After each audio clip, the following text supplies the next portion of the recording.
Ito po yung laban, palitan po ng highlights. Lois Linares, Jam Q. Grabe ang layo, pero pasok pa rin sa Jam Q. Ayan na. Lois Linares ha. Yun, tira sa uno, pasok.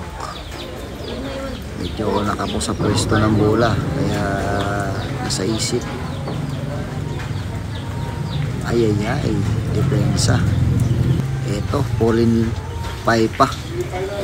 Yan, galing ng depensa, pero baliwala yan.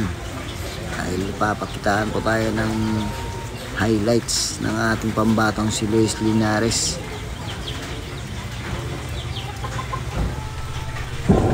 Yun, no? Grabe yung highlights. Palitan po sila ng highlights dito mga boss. Ayan.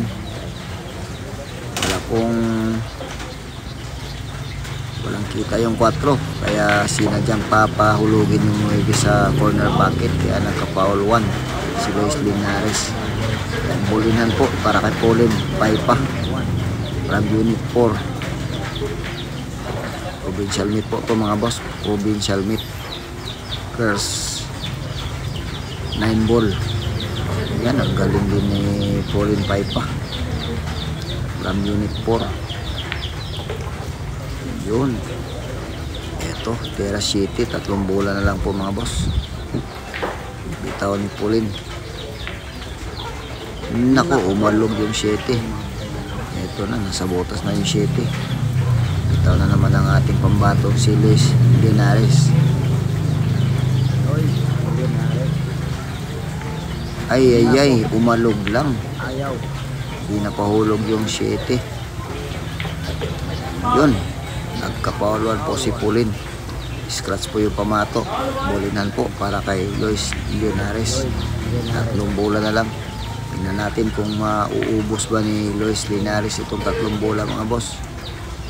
Ayan, gandang pagkatira. Ayun, pasok. Ayay, medyo kinapo sa pwesto ng pamato. Tira 9. Eto na. Nako, nilakasan. Di pumasok. Ayay, pwestong-pwesto para kay Pauline. Eto na, tira ni Pauline. Highlights po para kay Pauline. Inaabangan lang po si Lois Linares. Yun, grabe high.